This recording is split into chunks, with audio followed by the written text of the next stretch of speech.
यह महत्वपूर्ण है कि विदेश मंत्रालय की संसदीय सलाहकार समिति की बैठक में विदेश मंत्री जयशंकर और विदेश सचिव हर्षवर्धन श्रृंगला ने राहुल गांधी समेत अन्य विपक्षी सांसदों को यूक्रेन मामले में जो जानकारी दी उस पर उन्होंने संतुष्टि प्रकट की।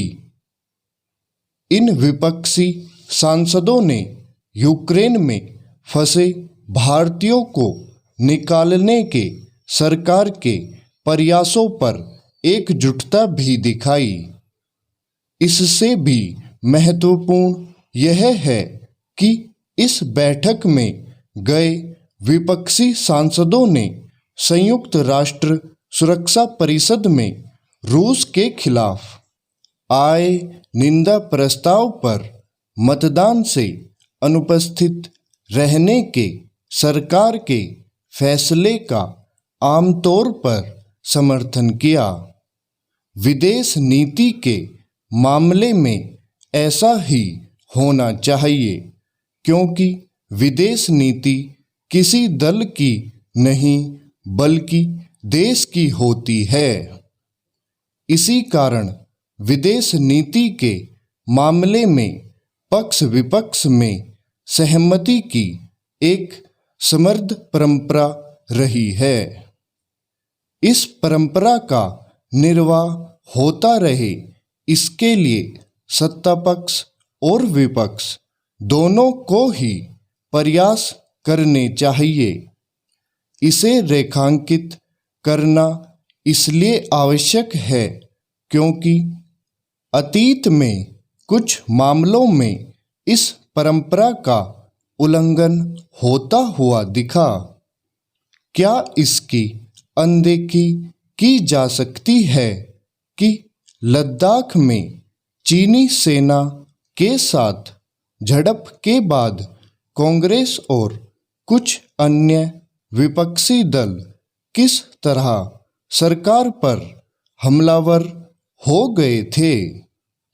इसे भी विस्मृत नहीं किया जा सकता कि डोकलाम विवाद के समय राहुल गांधी किस तरह भारतीय विदेश मंत्रालय को सूचित किए बगैर चीनी राजदूत से मिलने चले गए थे।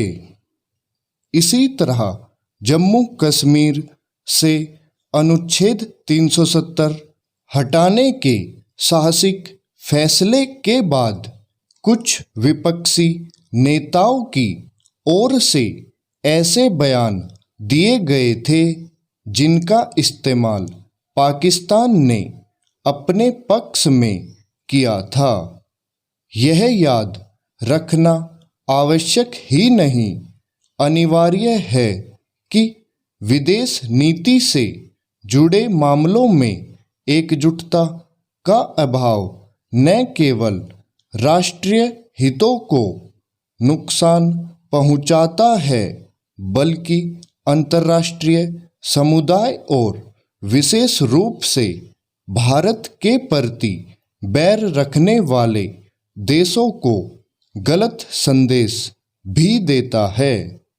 इन दिनों इसे लेकर तमाम सवाल उठ रहे हैं कि भारत ने पहले संयुक्त राष्ट्र सुरक्षा परिषद और फिर संयुक्त राष्ट्र महासभा में रूस के खिलाफ आए निंदा प्रस्तावों पर मतदान के समय तटस्थ रहना क्यों पसंद किया?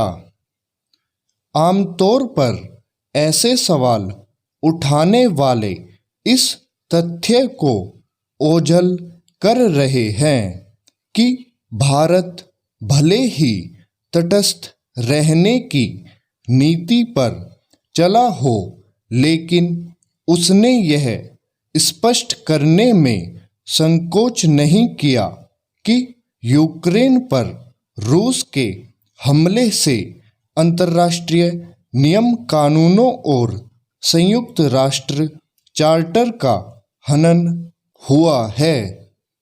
उसने यूक्रेन के हालात पर अफसोस भी प्रकट किया और उसे मानवीय सहायता देने का भी फैसला किया। स्पष्ट है कि तटस्थता की भारत की नीति को बारीकी से समझने की जरूरत है। स्टॉप।